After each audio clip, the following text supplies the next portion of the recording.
Good afternoon, students. Thank you for joining us today for this discussion, this web chat about the student visa process. We welcome your questions through our social media outlets. So please start submitting your questions now. Perhaps I'll start off the discussion today with the overview of the student visa process, followed by some tips that I've compiled over the months that I've been in India. My name is Ben. I'm a consular officer here in Chennai, India, and I've been here for about 7 months. The student visa application process starts with the student applying for and being accepted into a school. Once this has occurred and the student intends to go to the university, he or she would go to the VFS website and register for an appointment. Once the appointment has been registered, he or she would come to the consulate and conduct the interview. But before any of this takes place, we really recommend that students do due diligence and research their school of choice as well as their course of study. And there's no better resource to use than the U.S. India Educational Foundation, USIEF. This resource, which my colleague Brenda will talk about today, is located here at the here at the Consulate in Chennai, as well as several of our other satellite facilities located throughout India. Brenda, would you like to talk a little bit about USIEF? Yeah, sure, Ben. Good afternoon, students. My name is Brenda, and I work for the U.S. India Educational Foundation in Chennai. We are a group of Education USA centers that are located about 400 plus in the entire global network. We are the official source of information on U.S. higher education, supported directly by the Department of State in the U.S. We are here mainly to provide accurate, comprehensive, and current information on U.S. higher education. So if you have any questions, all you have to do is either visit our websites usief.org.in or educationusa.state.gov. And if you have any doubts, we are just a phone call away. Please call us on 2857-4423 or 4131. Thank you, Brenda. I'll share with you some common questions and tips that I've compiled before we jump into our questions and answers. One of the things that we ask students to do is to make sure that they fill out the DS-160, and that is the application for visa, truthfully and completely. Please do not omit or forget to write down any required information on this application. And please do not trust sources of information other than what you would find on U.S. government websites or through our trusted partners such as the USIEF. Remember, submitting false or inaccurate information either orally or through falsified documents can lead to permanent ineligibilities for study and or travel into the United States. And we take that very seriously. Okay? Second thing to remember is that the student interview is not a document-intensive interview. We only require that you have a valid I-20 issued by a Sevis authority school, a Sevis Fee receipt, and your academic mark sheets. No other documents are required for the student visa. I repeat, no other documents are required for the student visa. If you've taken the Toefl, or you've taken the GRE or GMAT as part of the requirements for the university that you've been admitted to, those can be helpful and we encourage you to bring them along. But you are not required to submit any other documents other than the valid I-20, the Sevis Fee receipt, and your academic mark sheets. Related to this, it's very important to underscore that financial documents are not required. We receive many questions about this from students all over India. And typically, officers will not have the time to review the financial documents. We encourage students not to go to the trouble or expense of preparing account statements or other detailed documents regarding their financial situation. But we also encourage students to be able to speak credibly about the sources of income that they will utilize in order to pay for their education. Being able to pay for your education is a requirement for obtaining the student visa. And the student should be able to explain to the officer how he or she will be prepared to pay for the course of study in the United States. And finally, apply as early as you can. Students can apply for their F1 or M1 visa up to 120 days before the validity on their I-20 form. So we encourage students to prepare as early as possible and apply for that student visa as soon as they have the opportunity to. With that, I think I'll turn it over to my colleague Asha, who's our social media manager here at the U.S. Consulate in Chennai, so we can start taking some questions that students have posed to us. Okay. Actually, I had a question listening to what you were saying on your tips, and as far as applying early for a visa, as early as possible. That's correct. But so if you apply early for a visa, but there's isn't there a limit on when you can actually go to the U.S. before your studies start? That's a very good point. Thank you for raising that question. Typically, we advise students to apply as early as often, but they would not be able to enter the United States on that F1 visa prior to 30 days before the start of their program date. So that's another important day to remember. You cannot apply for the visa prior to 120 days before the validity, the starting validity on their I-20, and you would not be able to enter the United States before 30 days of the start of their program. Thank you for raising that. Sure. And what's the minimum score for the GRE if you need in order to get a student visa? GREs are really not a requirement for a student visa, so we evaluate a number of different factors when we look at whether a student is eligible for the student visa. First and most importantly is that they've been accepted into a school that can issue them an I-20. That's the first criteria. The second criteria is that they are a credible student intending to undertake the course of study that they've proposed. Okay? And then the final requirement is that they have credible funding sources to pay for that. So the GRE may speak to their credibility as a student, but it is certainly not a requirement for obtaining a student visa. Thank you. Do we have any other questions? Let's check. Oh, it looks like we got another one. Okay. My academic history in India is not very great. I would say average. What are my chances of getting a visa? Well, without knowing specifics of your particular case, I can't really speak to that. I would encourage you, if you decide that you would like to come and apply for a visa to the United States, that you do due diligence in researching the school and the course of study that you would like to undertake, and then be able to explain to the officer when you come for your visa interview how that course of study will fit into your plan in the future, how that will help benefit you in what you would like to achieve. Be prepared to talk about how academic setbacks has affected you and maybe give some reasons why that was the case.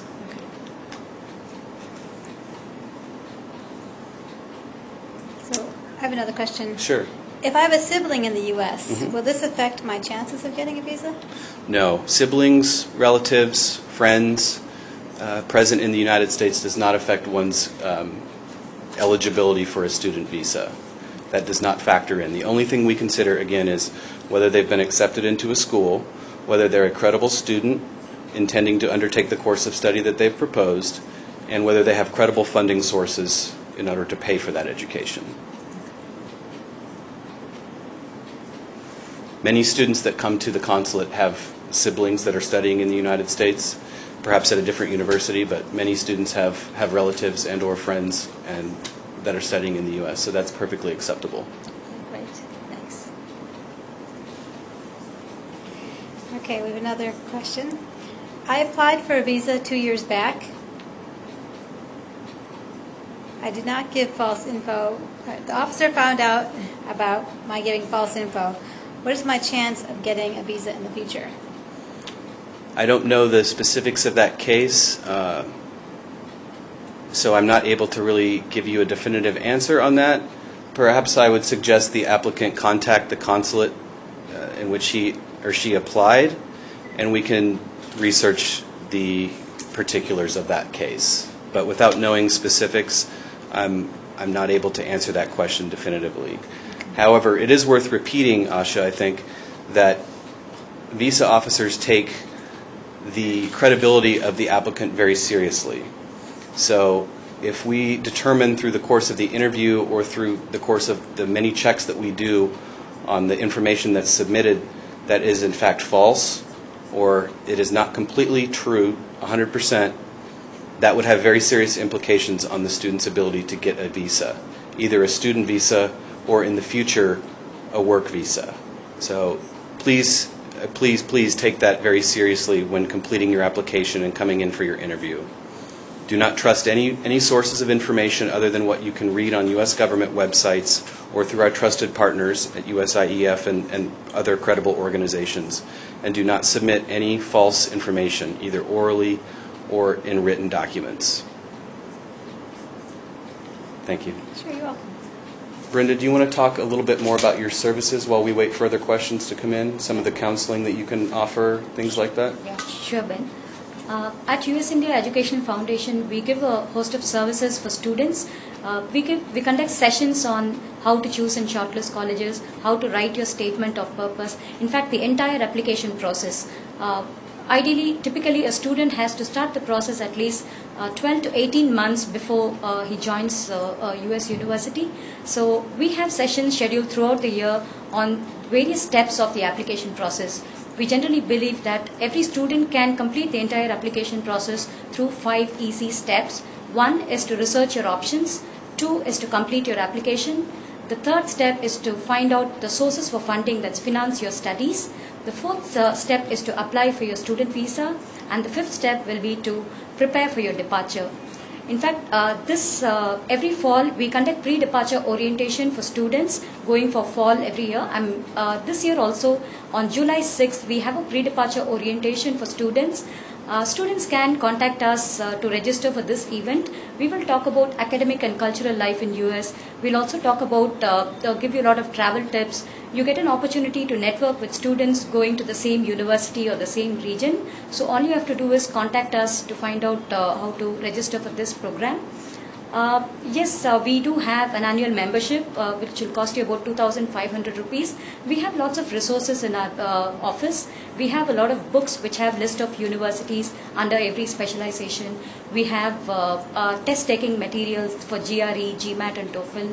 Students also have an opportunity to take practice tests for these tests, GRE, GMAT, Toefl, SAT, and they can attend all the group sessions that we conduct. We have at least 2 or 3 sessions every month, either conducted by the advisors here or by representatives from US universities. So you can attend all these specialized sessions, come for a one-on-one counseling for shortlisting colleges based on your profile, or if you want us to review your statement of purpose, we definitely would love to do that. I would also like to bring to your attention a very important resource at USIEF. We have an all-India toll-free number which is 1-800-103-1231. This service is available Monday to Friday, 2 p.m. to 5 p.m. Any question on US higher education can be clarified by trained Education USA advisors in Delhi, and you can call either from your landline or from your mobile phone. You will not be charged for this call. And this service was made available to you all so that you get accurate, comprehensive and current information on US higher education.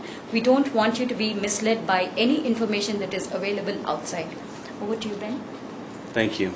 That's very important. I think it's worth underscoring that students take the time to prepare for their application to U.S. colleges and universities. It's very important for them to understand what it is about the university that they like, how it fits into their overall plan. And then the students should be able to explain that in their own words to the officer during the interview, how this fits into their overall plan. Each plan is different. There are over 3,000 universities and colleges in the United States, and they offer many different benefits. What is good for one student might not be good for another student at a university. So it's very important to research the different options, as there are so many. Do we have another question? Well, actually, it's for Brenda, Okay. and actually trying to find the right university for you. How do I find an accredited university? Is there like a website I can go to? Definitely, yes.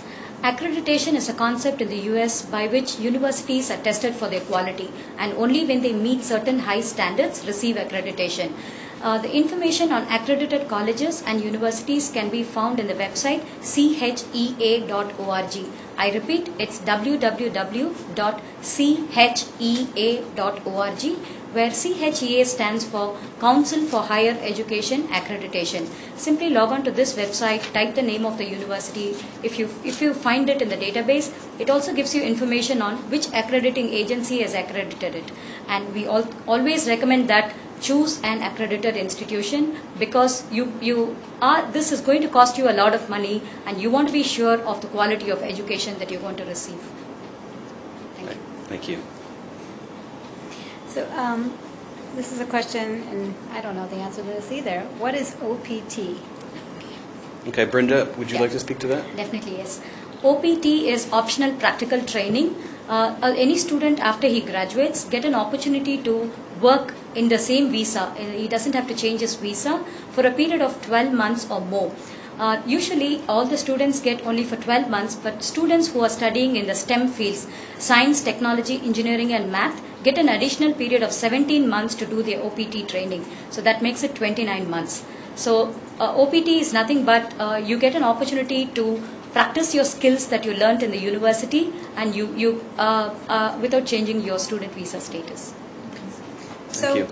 we had another question on Twitter. Sure. Is it possible to get an H-1B visa after getting into the U.S. as a student with an F-1 visa? Yes, that is possible. Many students switch their status from F1 to H1B, and that is an option under many circumstances. Each case is going to be different, so I can't really speak to more specifics than that. Brenda, you may have additional information you want to share. On F1? F1 to H1B. You can contact the International Students Office. In fact, every university that take in international students have wonderful student services. Their Office of International Students will give you guidance on anything. You want to open a bank account, or you want to get a health insurance, you want to change your visa status, you want to find out whether you are in status or out of status, your I-20 has expired, you want to renew your I-20, the best resource would be to contact your International Student Office, and they'd guide you on what procedures you have to follow on either changing your visa or to get whatever you require. That's great advice, yes. Okay, we have a couple more questions. Sure. I'm a high school student and would like to pursue my undergraduate education in the U.S. Would the visa process be any different from that of a graduate student? No, the visa process is pretty much the same. You would want to research the school choice, as was the case with anybody coming to study in the United States. Very important that you do that.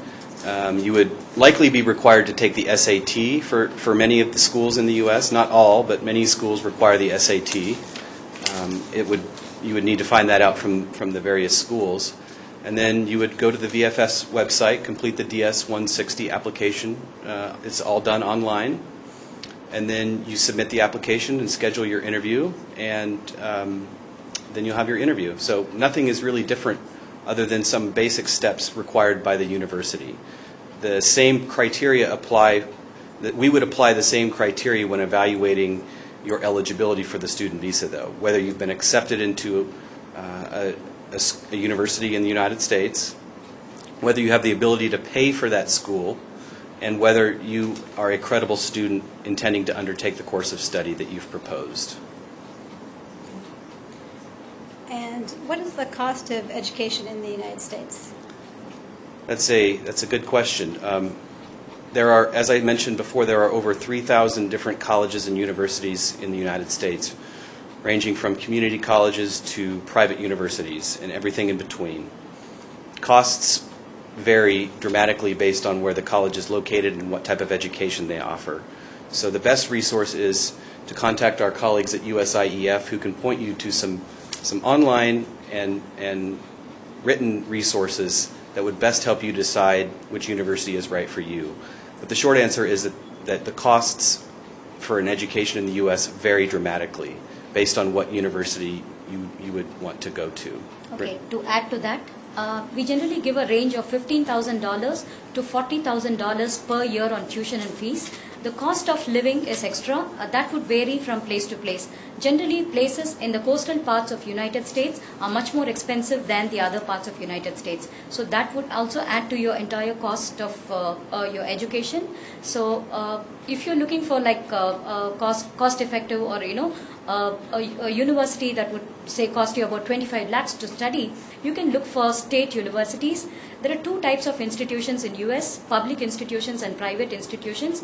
Public institutions tend to charge less tuition fee when compared to private institutions because they get support from the government. So again, when you apply, it's always good to have a good combination or a good a mixture of public and private institutions. Thanks. Thank you.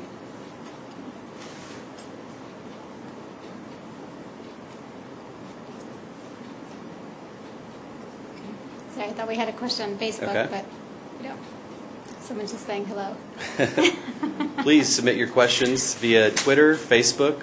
What other methods are we soliciting questions? Those are the two main ones. Okay. And you can also watch the chat on our website, live on our website. Great.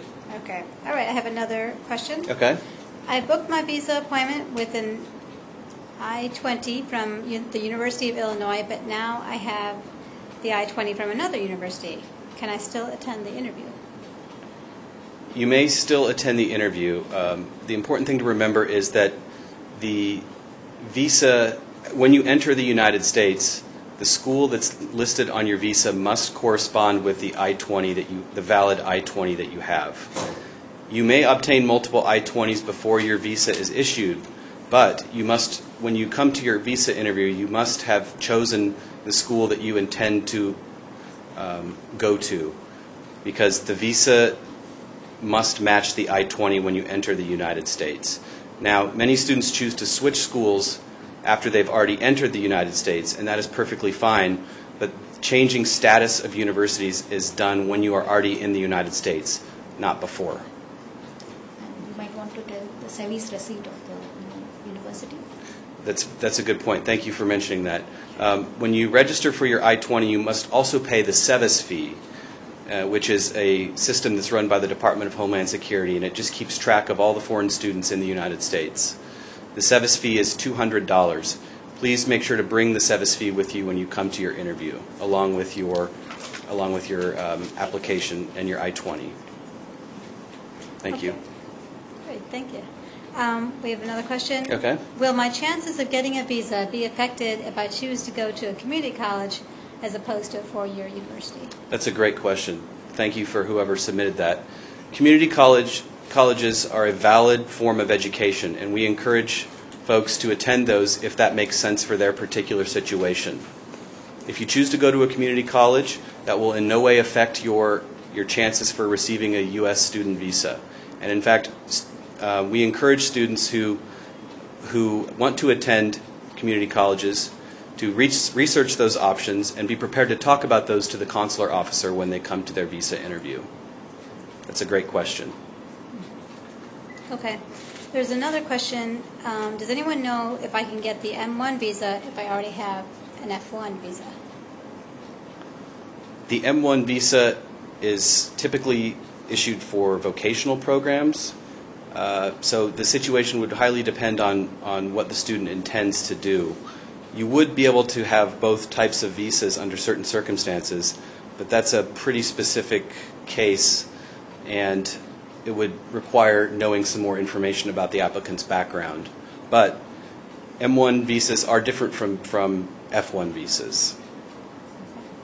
Okay, and our next question is, am I required to bring my individual mark sheets for the visa interview, or would my consolidated mark sheets suffice? We encourage students to bring individual mark sheets to the interview. Consolidated mark sheets help as well, but we encourage students to bring their individual mark sheets to the interview in case that the consular officer wants to look at them. In some cases, the officer will not ask for documentation involving academic transcripts, but in many cases, the officer will choose to look at those, and it helps to have the individual mark sheets as opposed to the consolidated mark sheets.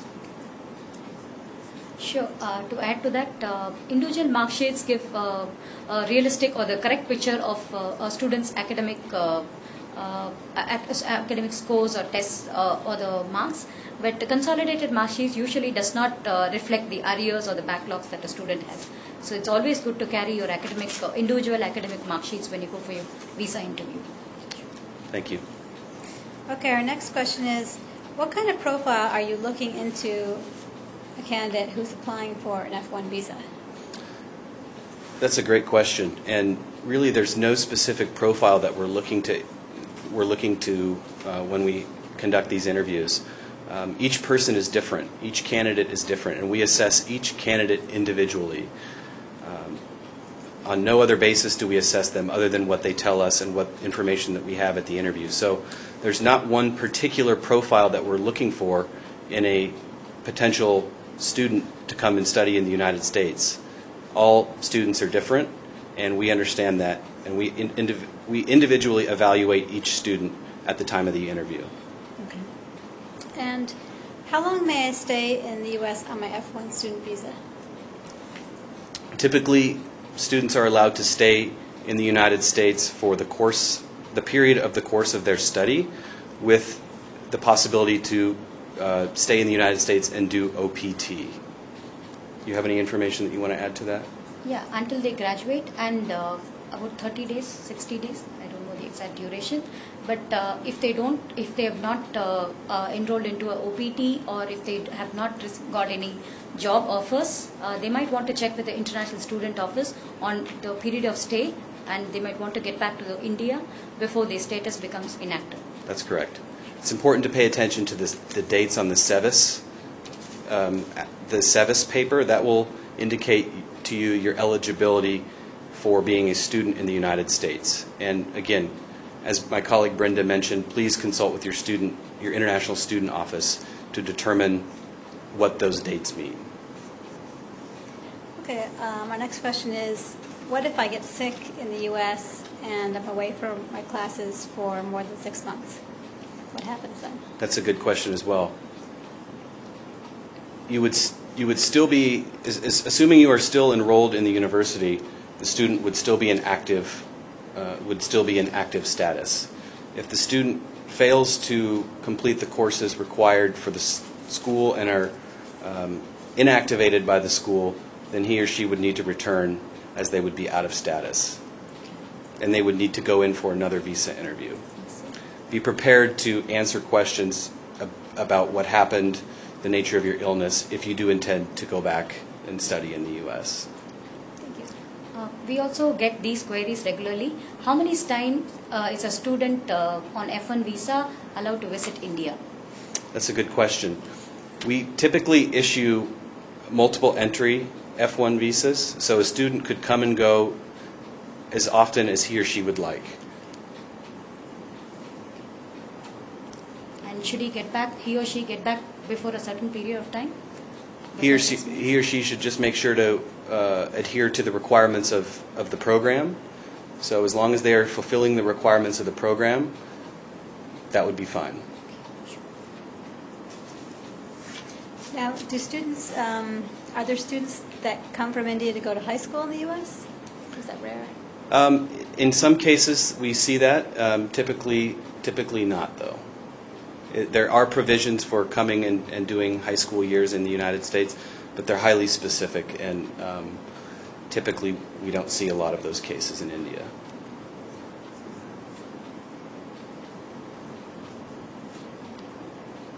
Do we have any additional questions?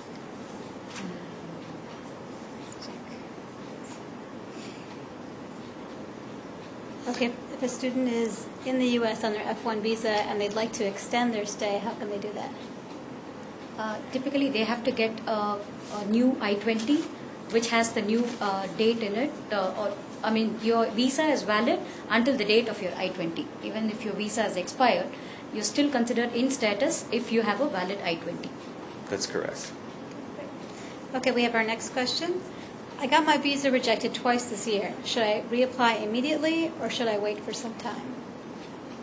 That is a highly individual choice.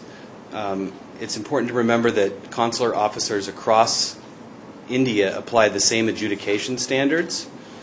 So you might consider reapplying when something in your personal situation has changed. And that might mean you have some work experience. That might mean you decide to retake some of your exams. That might mean you reapply to another school. These are all things that may or may not indicate changes in your personal status. I can't advise you whether you should reapply again, but just keep in mind that officers across India apply the same adjudication standards when they're looking at an individual. Even though they're examining the individual from the beginning and offering them a complete new review of their case, the same adjudication standards are applied across every post in India. All right, so we have another question. Do I pay the Sevis fee every time I renew my F1 visa? No, the Sevis fee would only be paid once, and once you've paid that, you do not have to pay it again. Okay, we got a couple more questions. Okay. Will my visa status be affected if my GPA falls during the semester of my study? No. The visa status will not change unless the student falls out of eligibility from the program that he or she is enrolled in.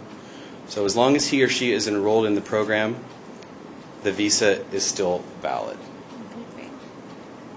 And our next question is, I came to India for a holiday but could not go back within 6 months. Can I go back or reapply for my visa? I have heard that I have to reapply if it's more than 5 months. Without knowing the specifics of the case, it's tough for me to say, but it's just important to remember that as long as the student is in active status as a student, as indicated by their program and their I-20, the visa should still be valid. Okay, you ready for the next one? Sure. Okay, should I go for a high-ranking university, or is there any other criteria in selecting university? Brenda? There is no official system of ranking in the United States. In fact, we regularly recommend students that you choose a university that is right for you. Look at the program description, look at the faculty profile, and a whole lot of other factors for you to consider while choosing your college. Don't go only by ranking. While ranking can give you some idea about how well the program is, but then it does not give you a holistic picture of what you're looking for in a university. We don't know what parameters were used for ranking, and another reason is not all universities participate in ranking. So there may be some other universities which do have good or strong programs in your area of study, and it's always good to look and research universities in websites like petersons.com or gradschools.com, collegeboard.com, and choose a university that is right for you, that completely fits your profile, rather than just go blindly by ranking. I would agree with that. It's very important that the student research how the university fits into their interests and how they want to achieve the goals that they want to achieve. Ranking is a factor, but it should not be the sole basis by which a student chooses a university. It can just be one of the factors, but Exactly. need not be the only factor. Yeah, sure. Okay, we're just waiting for some more questions to come in. Okay. Is there any other tips you want to share with us? Sure. I mean, I think it's worth repeating for the folks that perhaps have joined us midway through our conversation. When we're evaluating a student's credibility, or when we're evaluating a student's eligibility for the F1 visa, or for the student visa for that matter, we're looking at three main pieces of information. Whether the student has been admitted into a school and has a valid I-20, whether the student has a credible funding source in order to pay for that education, and whether the student is a credible student and intends to undertake the course of study that he or she has proposed. So keep that in mind. And I know we talked about this a little bit earlier, but how early should a student apply for a visa? We really recommend that students apply for their visas as early as possible. Students are allowed to apply up to 120 days before the validity date on their I-20. So if they have an I-20 from the school that they intend to go to, they can reapply 120 days before that start date on the I-20. Okay. Does that also include students who have not completed their final semester and don't have their final semester mark sheets? Are they still eligible to apply? They're still eligible to apply as well. That's a great question. Typically, we would ask those students to bring their provisional mark sheets. We understand that exams are often delayed, and that often causes a lot of concern among students. But they would still be eligible to apply for the visa. We would just encourage them to bring their provisional mark sheets. Our next question is, I've been accepted into an MBA program and all my siblings are settled in the U.S. Will I be considered an immigrant? We evaluate only the pieces of information that I've suggested to you, whether the student has funding to pay for the school, whether he or she has been accepted into the school, and whether he or she is a credible student and intends to credibly undertake the program that he or she has proposed. Having friends, relatives in the U.S. has no bearing on whether they're a credible student and whether they can credibly pay for the school. So, no. Are those, just following up on that? Sure. Are those questions that are asked in the interview, whether you have friends and relatives in the U.S.? The officers are evaluating a number of different pieces of information that may or may not come up in the interview, but that is not a factor that's considered when we're evaluating the eligibility for the visa. Okay, thanks, Ben. Mm-hmm.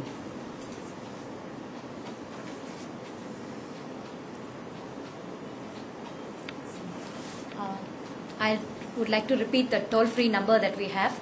It's 1-800-103-1231. This is an all-India toll-free number available to students to get their queries or questions on U.S. higher education clarified. This service is available from 2 p.m. to 5 p.m. Monday to Friday. So please make use of this service to get the correct information on U.S. higher education. Okay, so our next question is, what about scholarships in the U.S.?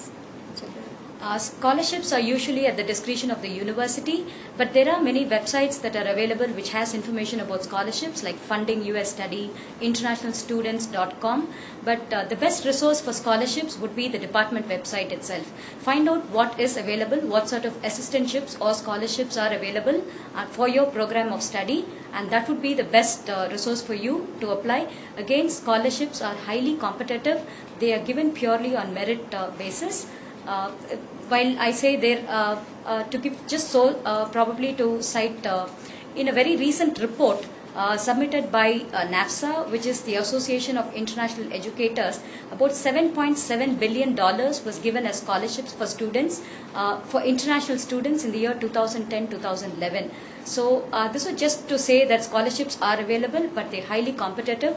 The best resource would be your department or the university website itself. Yeah, and if I may just add on to that, as I've mentioned several times this afternoon, we evaluate whether the student has credible funding sources to pay for his or her education in the United States. We would factor in scholarships and or financial aid from that university as credible sources of income and financial resources in our decision in that sense. Yes, the other sources are one is, of course, the university funds. Number two would be your family funds. And you can also look up options like trusts, some funding trusts that are available in India, and educational loan. All these are perfectly acceptable.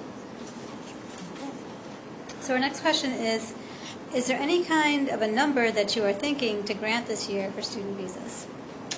No. We don't have a quota or any sort of preset number that we have in mind when we're issuing visas. In fact, right now, currently, there are over 100,000 Indians studying in the United States, which is second only to China in terms of the total number of students in the U.S.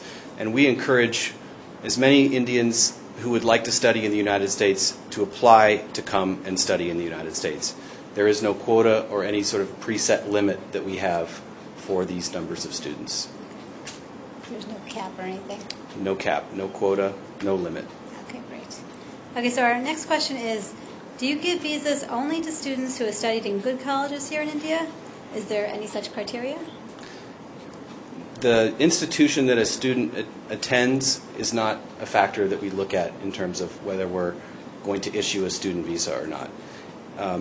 What we're looking at is the credibility of the student and their intent to complete the course of study in the United States, and we're looking at their funding sources.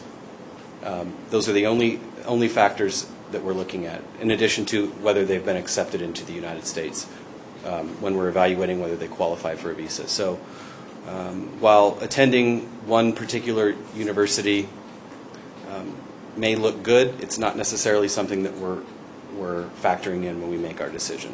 Okay. All right. Our next question is from a student who lives in Maharashtra. Okay.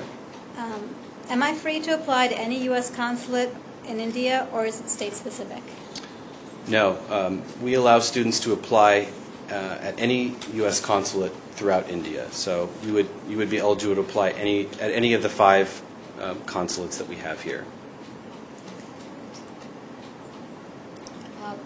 USIEF offices are also located in, actually the head office is in Delhi. There are regional offices in Kolkata, Mumbai and Chennai. We also have 3 satellite centers in Ahmedabad, Bengaluru and Hyderabad. So please contact our USIEF centers or the USIEF satellite centers for again the officials, which are the official source of information. And you might want to mention where the consulates are. Sure. In addition to the embassy that we have in New Delhi, we have consulates in Calcutta, Mumbai, Hyderabad, and Chennai. And each one of those facilities has the authority to issue visas, including student visas. So students would be welcome to apply in any one of those 5 consulates. It's also important to remember that appointments are given on a first-come, first-served basis. So just monitor the VFS website to determine availability of appointments at any one particular location. Okay, another question. Both my brothers are in the U.S. as students. Oh, no, sorry. Both my brothers are in the U.S. One's there as a student and another on H-1B. Would I be rejected because both of them are in the U.S.? No. Again, having family or friends in the U.S. does not factor into your eligibility for a student visa. We don't consider the presence of family in the U.S. as a derogatory piece of information when we're evaluating one's credibility and eligibility for a student visa.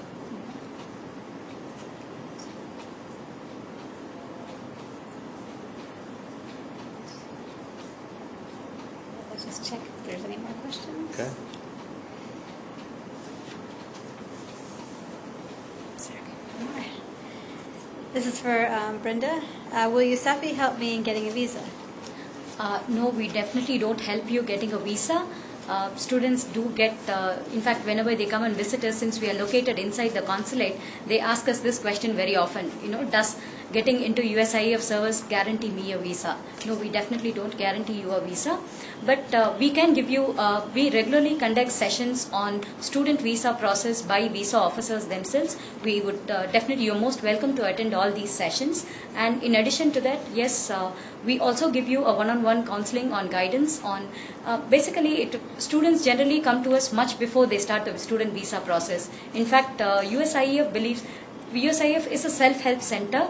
We believe that when a student does the entire process by himself or herself, then definitely be able to answer questions on why he chose that university or why he chose US as his destination, because here the student is encouraged to choose and shortlist college by themselves, or we also give them a lot of guidance. While student does the process themselves, we give them guidance at every step. That is how the center works. So students usually come to us much before they start the visa process, and when they get our help at every step and do the process themselves, they are able to answer all the questions asked by the student visa officer, and we usually see a very good success rate.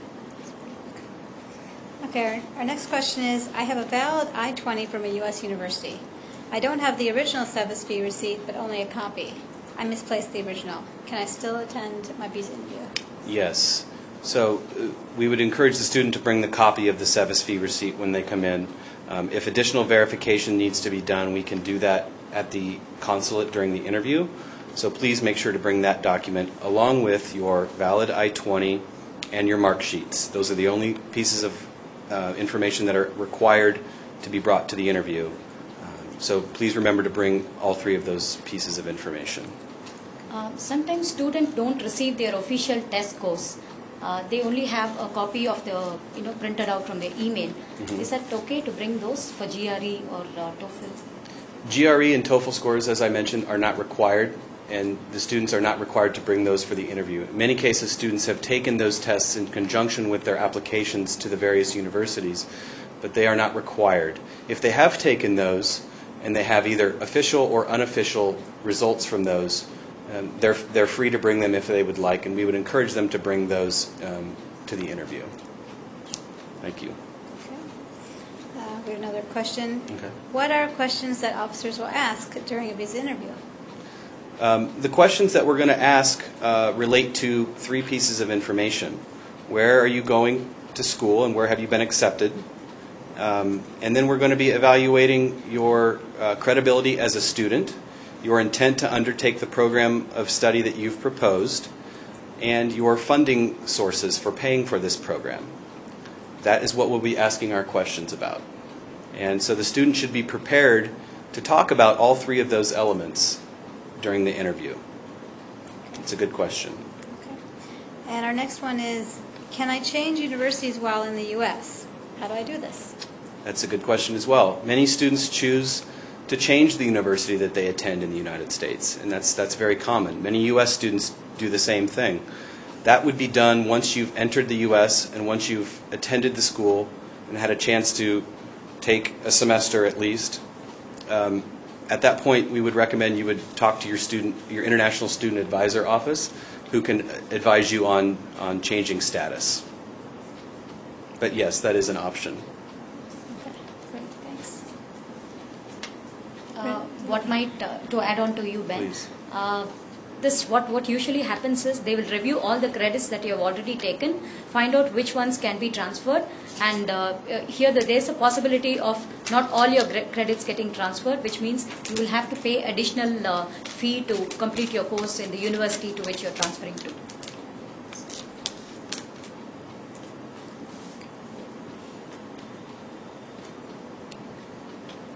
That's why it will be a good idea for you to completely research your options. When Yes. you're doing the process, it's always good to look at the university, the program offering.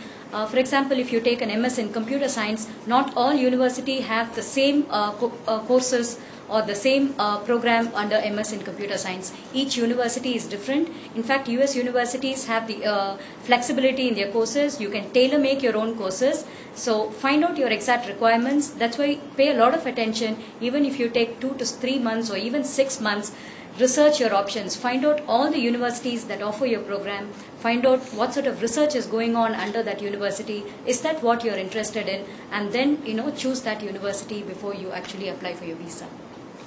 That's great advice. Okay, and we have a couple more questions. Okay.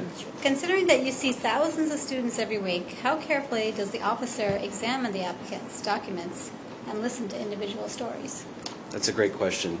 As I've mentioned before, we evaluate each candidate independently, and we have a lot of pieces of information at our disposal to evaluate. Consular officers are trained to make quick decisions based on these multiple pieces of information and judging, again, those three pieces of information that we're looking at. Credibility as a student, intent to undertake the course of study that he or she has proposed, and funding sources. And we were able to make that decision very quickly. Okay. Do you have any info on living in the U.S., boarding and lodging facilities while we study? Brenda, would you like to take Yeah, that? sure. Undergraduate students are usually advised to stay on campus. Lots of graduate students, in fact, with the social media and all the networking sites that are available now, find out their partners who can share their apartment. They can find lodging either on campus or outside the campus. In fact, your on-campus would be a little more expensive than the outside campus boarding. But a lot of Indian students do that, especially they take an apartment, at least four students will share the apartment. We see that very regularly. It's completely up to the student and how much he can afford for lodging. Great. And Ben, you were mentioning, you've been talking about funding sources as one of the main criteria that you talk about with people who come in for interview. Of those that you've mentioned, what type of finance documents do you want the applicants to bring in? That's a great question. One of the key tips that I mentioned early on that many of you may have missed is that the student visa interview is not a document-intensive interview. Okay, other than the I-20, that's a valid I-20, the Sevis Fee receipt, and the mark sheets, we do not require other documents to be brought to the consulate for the interview. You may choose to bring documents, and that's fine, but we do not require them as part of the interview. Many of you may have taken Toefl exams. Many of you have taken GRE and SAT exams. You're free to bring the results of those to the interview, but they are absolutely not required. In terms of the funding documents, this is what often concerns a lot of students who come to their visa interviews. Officers typically do not review these documents, actually, when they're doing the interview. But they will ask questions about the funding sources that the student has in order to pay for the education. So the student should be prepared to talk about how they are funding the program that they've suggested and proposed. So part of the interview is not just they can bring in documents and that's good, but it's actually being able to communicate why you want to go. That's right. And not only communicate why, but in their words. What is their plan? How does this fit into their plan? Many students take advice from consultants and others who prepare them with rehearsed remarks. We encourage students to do their own research and explain to us in their terms how this program fits into their overall plan. Great. And I think we just have about 7 more minutes left. Okay. So we might Why don't I just recap some of my tips in case the people that have joined us in the middle missed that. Please make sure to fill out your DS-160 visa application truthfully and completely. This application is found online through the VFS website, and it's very important to not omit any required information. And please do not trust sources of information other than what you find on U.S. government websites or through credible organizations such as the USIEF. Remember, submitting false information can lead to a permanent ineligibility for a U.S. visa, not only a student visa, but other types of visas as well. Okay? And apply as early as you can. Students can apply 120 days before the start of their program, so we encourage students to come in as quickly as possible to avoid any delays that might occur. So do you think we have time for 2 more questions? Sure. Okay. My parents want me to go to a certain university, but I intend to go to another university once I get to the U.S. Can I do that? Sure. He must be able to.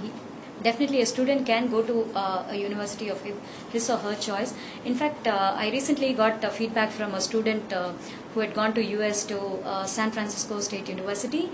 She said the program of study is so intense that unless a student has a lot of interest, it's very, very difficult to complete it. If you don't have any interest in your area of study, the program is so intense, there's so much of coursework and curriculum and tests. Unless you're really committed to it, it's very difficult to complete. So it's always good to go by your own interest rather than by any other person forcing you to do that. The student should come to the interview present the information for the school that they intend to go to. Again, that's a very important part of the interview, that you are a credible student and that you are intending to undertake the program that you are presenting to the consular officer during the interview. So we would encourage students to do their research about the programs before they come to the interview to avoid any miscommunication that might occur. And I would think if your parents aren't going to pay for it, that might put a crimp in things too. That's true. Okay, so our last question is, I'm considering a U.S. degree, but not just now. Can I visit a couple of universities while on holiday in the U.S. and gather admissions info? That's a great question, and the student has clearly done some research and homework. That would be highly encouraged, actually. That would give the student a first-hand look at the university. It would allow them to talk to the International Student Office. It will allow them to potentially talk to students that are currently going to that university. So we would highly encourage that. Okay. The student would not be able to go and undertake those visits on a student visa, but if he or she was going on a tourist visa, there would be no reason that they couldn't go and do that. Okay, great. Okay, thank you. Thank you. I think if we have any more questions, we can follow them up online. and answer them there. Thank you for your time. Thank you very much.